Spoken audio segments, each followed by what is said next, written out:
Hello friends, welcome back to Janna's recipes. ഇന്നത്തെ വീഡിയോയിൽ അരിപ്പൊടി വെച്ചിട്ട് ചെയ്യുന്ന ഈസി ആയിട്ട് ഉണ്ടാക്കാൻ പറ്റുന്ന ഒരു അടിപൊളി ബ്രേക്ക്ഫാസ്റ്റ് റെസിപ്പി ആയിട്ടാണ് വന്നിട്ടുള്ളത്.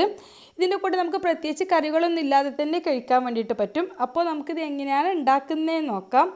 പിന്നെ വീഡിയോ കണ്ടുകൊണ്ടിരിക്കുന്ന സമയത്ത് നിങ്ങൾക്ക് ഈ റെസിപ്പി ഇഷ്ടമാവുകയാണെന്നുണ്ടെങ്കിൽ ഒന്ന് ലൈക്ക് ചെയ്യാനും ചാനൽ ഇതുവരെ സബ്സ്ക്രൈബ് ചെയ്തിട്ടില്ലെങ്കിൽ ചാനലൊന്ന് സബ്സ്ക്രൈബ് ചെയ്ത് സപ്പോർട്ട് ചെയ്യാനും ഫോളോ ചെയ്യാനും മറക്കരുത്. അപ്പോൾ ഈ അരിപ്പൊടി വെച്ചിട്ടുള്ള മസാല പത്തിരി ഉണ്ടാക്കാനായിട്ട് ഞാനിവിടെ 1.25 കപ്പ് വെള്ളം ഒരു പാത്രത്തിലേക്ക് ഒഴിച്ചു കൊടുക്കുകയാണ്. ഇനി നമ്മളിത് സാധാരണ പത്തിരിക്കൊക്കെ വാട്ടുന്നത് പോലെ വാട്ടിയെടുക്കുകയാണ് ചെയ്യുന്നത്. അപ്പോൾ ഞാൻ ഇതിലേക്ക് 1/2 ടീസ്പൂണോളം ഉപ്പ് ചേർത്തിട്ടുണ്ട്. പിന്നെ 1 ടീസ്പൂൺ നെയ്യ് കൂടി ചേർത്തിട്ടുണ്ട്. നെയ്ക്ക് പകരം നിങ്ങൾക്ക് വെളിച്ചെണ്ണയോ അല്ലെങ്കിൽ ഓയിലോ ചേർത്ത് കൊടുക്കാം. നെയ്യാകുമ്പോൾ കൂടുതൽ ടേസ്റ്റാണ്. അപ്പോൾ 1.25 കപ്പ് വെള്ളത്തിന് 1 കപ്പ് അരിപ്പൊടിയാണ് എടുത്തിട്ടുള്ളത്. ഇതിപ്പോൾ വറുത്ത അരിപ്പൊടിയാണ്. വറുക്കാത്ത അരിപ്പൊടിയാണെങ്കിൽ വെള്ളത്തിൻ്റെ അളവ് നമുക്ക് 1 കപ്പൊക്കെ മതിയാവും. ഇതിപ്പോൾ വറുത്ത അരിപ്പൊടി ആയതുകൊണ്ട് 1.25 കപ്പ് വെള്ളമാണ് എടുത്തിട്ടുണ്ടായിരുന്നത്. ഇനി നമുക്കിത് സാധാരണ പത്തിരിക്കൊക്കെ നമ്മൾ പൊടി വാട്ടിയെടുക്കുന്നത് പോലെ തന്നെ വാട്ടിയെടുക്കാം. നന്നായിട്ട് മിക്സ് ആക്കിയിട്ട് പൊടിയൊക്കെ എല്ലായിടത്തേക്കും നനയുന്ന രീതിയിൽ 2-3 മിനിറ്റ് ഒന്ന് മിക്സ് ആക്കി കൊടുത്താൽ മതി. അതിനുശേഷം ഫ്ലെയിം ഓഫ് ചെയ്തിട്ട് ഒരു 2-3 മിനിറ്റ് ഒന്ന് അടച്ച് വെക്കുകയാണെന്നുണ്ടെങ്കിൽ പൊടി നന്നായിട്ട് സോഫ്റ്റ് ആയിട്ട് കിട്ടും. പിന്നെ നമുക്ക് ഈ പൊടി വാട്ടിയത് ഒരു പരന്ന പാത്രത്തിലേക്ക് ഇട്ട് കൊടുക്കാം. അതിൻ്റെ കൂടെ തന്നെ 1 ടീസ്പൂൺ പൊടിയായിട്ട് കട്ട് ചെയ്തിട്ടുള്ള ഇഞ്ചിയും പിന്നെ 1 പച്ചമുളക് വളരെ ചെറുതായിട്ട് കട്ട് ചെയ്തതും 3-4 ചെറിയുള്ളി ചെറുതായിട്ട് കട്ട് ചെയ്തതും 2 ടേബിൾ സ്പൂണ് മല്ലിയില ചെറുതായിട്ട് കട്ട് ചെയ്തതും 3 ടേബിൾ സ്പൂണ് ചെറിയ തേങ്ങ കൂടി ചേർത്തിട്ട് എല്ലാം കൂടി നന്നായിട്ട് ഇത് മിക്സ് ആക്കി കൊടുക്കാം. ഇനി ഇത് നമ്മൾ സാധാരണ പത്തിരിക്കൊക്കെ മാവ് കുഴക്കുന്നത് പോലെ തന്നെ നന്നായിട്ട് കുഴച്ചെടുക്കാം.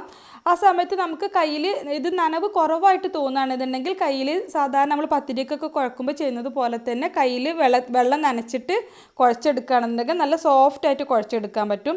എനിക്കിപ്പോൾ വെള്ളത്തിൻ്റെ ആവശ്യമൊന്നുമില്ല. നമ്മളിതിലേക്ക് കുറച്ച് നെയ്യ് ചേർത്തത് കൊണ്ട് കയ്യിലൊന്നും ഒട്ടിപ്പിടിക്കാതെ തന്നെ കിട്ടിയിട്ടുണ്ട്.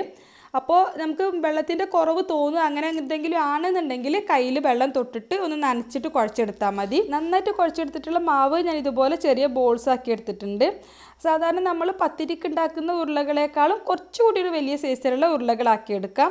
ഇനി ഞാനിപ്പോൾ ഇത് ചപ്പാത്തി പ്രസ്സിൽ വെച്ചിട്ടാണ് ഉണ്ടാക്കുന്നത്. അതിന് പകരം നമുക്ക് സാധാരണ പത്തിരിയൊക്കെ പരത്തുന്ന പോലെ പരത്തിയെടുത്താലും മതി. ഇതാകുമ്പോൾ പെട്ടെന്ന് പണി കഴിയും. ചപ്പാത്തി പ്രസ്സിൽ കുറച്ച് വെളിച്ചെണ്ണ ഞാനൊന്ന് തടവി കൊടുത്തിട്ട് ഇതുപോലെ ഈ ഒരു കനത്തിലാണ് ഇത് പ്രസ് ചെയ്തെടുത്തിട്ടുള്ളത്.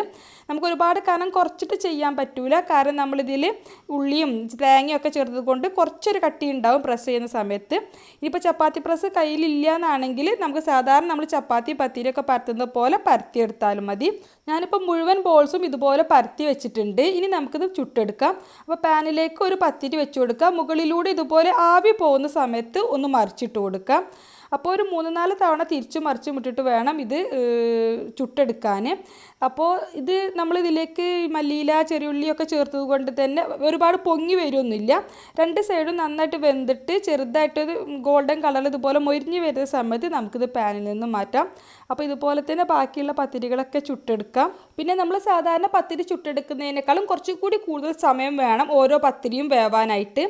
അപ്പോൾ നമ്മൾ അങ്ങനെയാണെങ്കിൽ വലിയൊരു പാൻ വെച്ചിട്ട് ചുടുകയാണെന്നുണ്ടെങ്കിൽ നമുക്ക് 3-4 ഒക്കെ ഇട്ടിട്ട് ഒരുമിച്ച് ചുട്ടെടുക്കാൻ വേണ്ടിയിട്ട് പറ്റും. പിന്നെ നമ്മളിത് പ്രസ് ചെയ്യുന്ന സമയത്ത് തന്നെ ഓരോന്ന് പ്രസ് ചെയ്യുമ്പോൾ ഓരോന്ന് ചുട്ടെടുക്കുകയാണെന്നുണ്ടെങ്കിലും നമുക്ക് എളുപ്പത്തിൽ ചെയ്യാൻ വേണ്ടി പറ്റും. അപ്പോൾ ഈസി ആയിട്ട് ഉണ്ടാക്കാൻ പറ്റുന്ന ഒരു മസാല പത്തിരിയാണിത്. നമുക്ക് കറിയൊന്നും ഇല്ലാതെ തന്നെ കഴിക്കാൻ വേണ്ടിയിട്ട് പറ്റും. ഇനിയിപ്പോൾ കറി കൂട്ടിയിട്ട് കഴിക്കണം എന്നാണെങ്കിൽ നമുക്ക് ഇഷ്ടമുള്ള ഏത് കറി കൂട്ടിയിട്ടും ഇതിൻ്റെ കൂടെ കഴിക്കാം. ഞാനിപ്പോൾ ഉണ്ടാക്കിയിട്ടുള്ളത് മുട്ട റോസ്റ്റാണ്. അപ്പോൾ നല്ല ടേസ്റ്റി ആയിട്ടൊരു പത്തിരിയാണ്. ഇതുവരെ ഇതുപോലെ ട്രൈ ചെയ്ത് നോക്കിയിട്ടില്ലെങ്കിൽ തീർച്ചയായിട്ടും ട്രൈ ചെയ്ത് നോക്കുക. എന്നിട്ട് നിങ്ങളുടെ അഭിപ്രായം കമൻ്റായിട്ട് അറിയിക്കുക. നിങ്ങൾക്ക് ഈ റെസിപ്പി ഇഷ്ടമായെങ്കിൽ ഒന്ന് ലൈക്ക് ചെയ്യാനും ചാനൽ ഇതുവരെ സബ്സ്ക്രൈബ് ചെയ്തിട്ടില്ലെങ്കിൽ ചാനലൊന്ന് സബ്സ്ക്രൈബ് ചെയ്ത് സപ്പോർട്ട് ചെയ്യാനും ഫോളോ ചെയ്യാനും മറക്കരുത്.